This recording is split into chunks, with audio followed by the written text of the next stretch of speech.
They always said, "You're not welcome at our weddings." So I got married without them, and watching them fall apart was the sweetest revenge. Weddings were always a big deal in my family, full of laughter, music, and long tables covered in food. But for me, they never felt like a celebration. Not even once. I grew up watching my cousins walk down the aisle in beautiful white dresses, surrounded by smiling faces, cheering relatives, and dancing that lasted late into the night. Meanwhile, I'd sit quietly in the back corner, if I was even invited at all. And when I was, they'd stick me at a table with kids, or near the coats, like I didn't belong anywhere else. That was the pattern, over and over. As I got older, nothing changed. Even in my 20s, it was the same story. Sometimes my name wasn't on the guest list at all. My mom would say something like, "You're not really close to them," or, "It's only immediate family." But then I'd open Instagram later that same day, and there they were, a crowd of familiar faces, even neighbors I barely knew. But never me. I can't even remember when it all started. But once it did, it didn't stop. By the time I was 15, I'd stopped asking why I wasn't invited. By 20, I stopped pretending it didn't hurt. And by 25, I fully understood. I simply wasn't wanted. I was different, not loud, not traditional. I didn't go to church. I wasn't straight. And even though no one ever said it out loud, I could feel it in the silence, in the tight smiles at holidays, in the awkward way they treated Amanda, like she was just my roommate, like we weren't building a life together. So when I met Amanda, kind, warm, full of patience and love, I never even let myself dream about a wedding. I trained myself not to. Why imagine something that had always made me feel left out? But Amanda wasn't like that. She believed in making new traditions. "Let's do it our way," she said. "Let's make something beautiful." And slowly, I let myself believe it could happen. We planned a wedding full of color, laughter, and real love.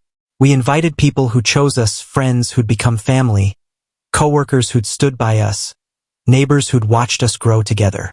We sent out every invitation with care. But not one went to my family. No cousins. No aunts. Not even my parents. It wasn't about getting revenge. I just wanted to be honest. They'd spent years showing me I wasn't family enough for their joy, so I finally gave them that same energy. I was done chasing their approval. I was done making myself small so they'd feel comfortable. And for a while it felt peaceful. We got married beside a lake as the sun set behind us. We held hands, said real vows, and felt every moment deep in our hearts. Everything was perfect, until a photo changed everything.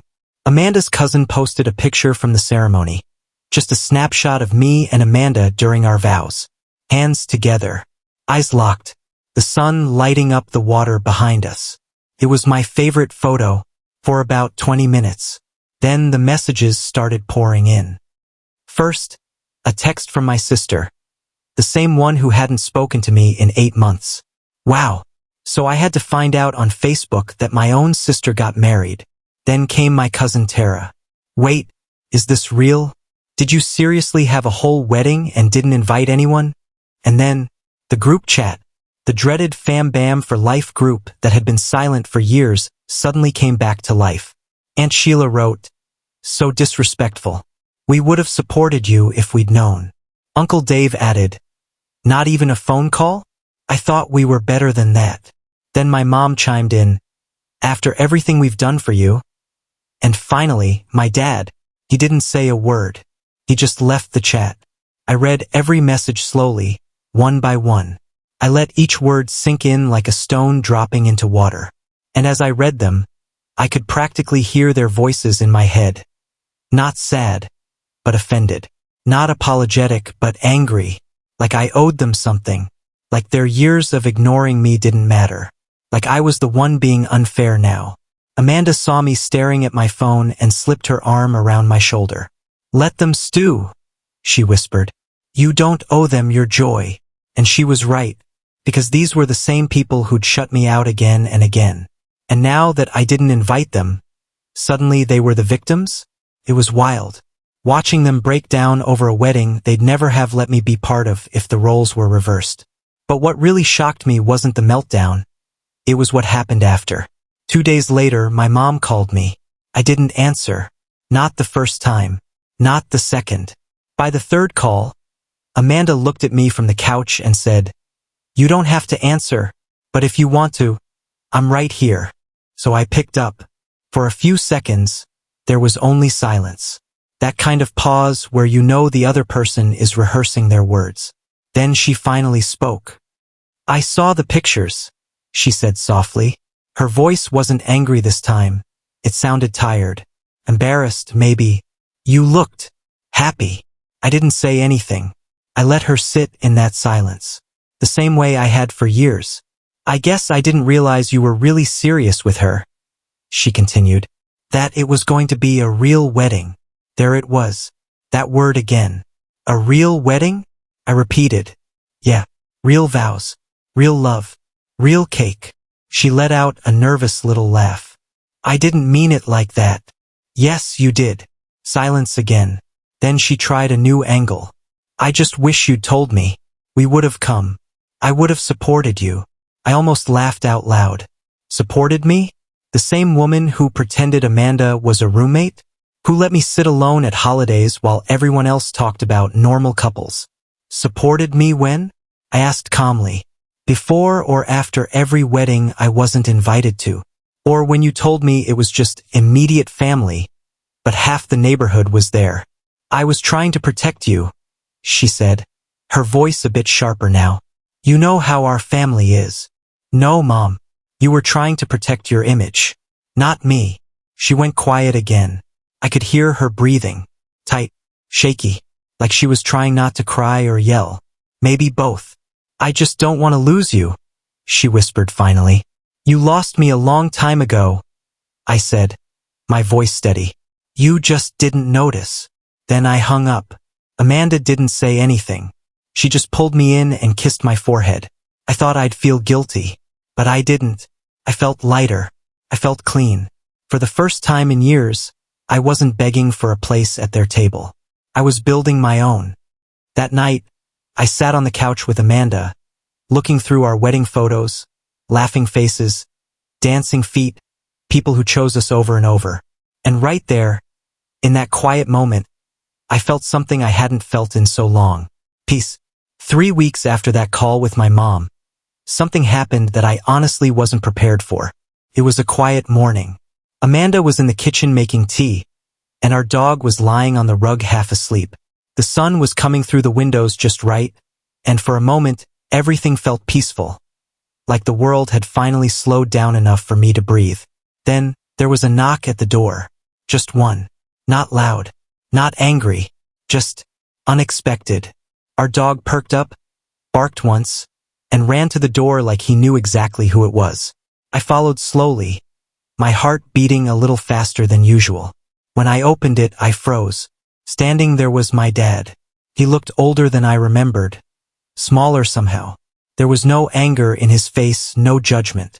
Just a man holding a small bouquet of grocery store flowers and a stiff expression like he was trying hard to stay calm. He didn't try to come in. He just stood there and said, "I didn't come to fight. I just wanted to see you." It was the first time he'd ever come to my home. Not when Amanda and I moved in together. Not when I was in the hospital for surgery last year. Not even when we adopted our dog. For years he'd stayed away, and now, out of nowhere, he was standing on my porch. I didn't say a word. I just stepped outside, closing the door behind me. He handed me the flowers. Pink carnations and a little bit of baby's breath. They weren't fancy, but they were something. Peace offering, I guess. He looked down at his shoes as he spoke. "I know I wasn't there. I know I don't deserve to be here now.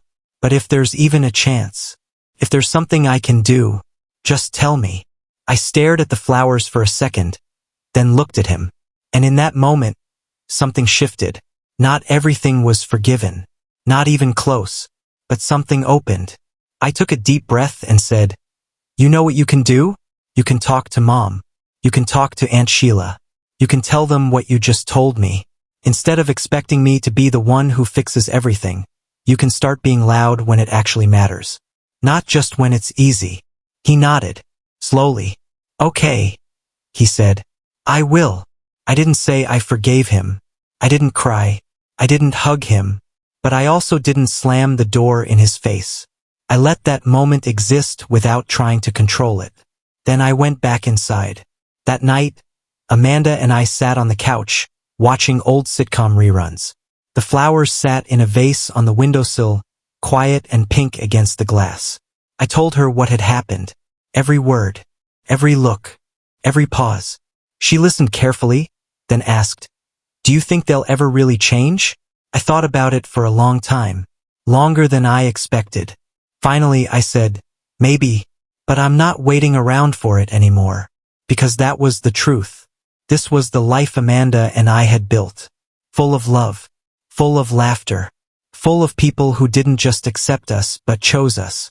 People who didn't tolerate Amanda. They celebrated her. Celebrated us. This was our family now, the one we created. The one that saw us as we were and said, "You belong."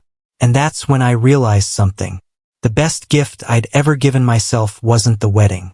It wasn't even walking away. It was choosing to protect my peace. Choosing the version of me that didn't have to beg for space. Choosing the real me, not the version they tried to force me into. And maybe one day my family would finally understand that. Maybe they'd change. Maybe they'd grow. Or maybe they'd just keep pretending they were the victims in a story they wrote with their own silence. Either way, I wasn't holding my breath. Because for the first time in my life, I wasn't waiting to be invited. I had built something beautiful without them. And that was enough.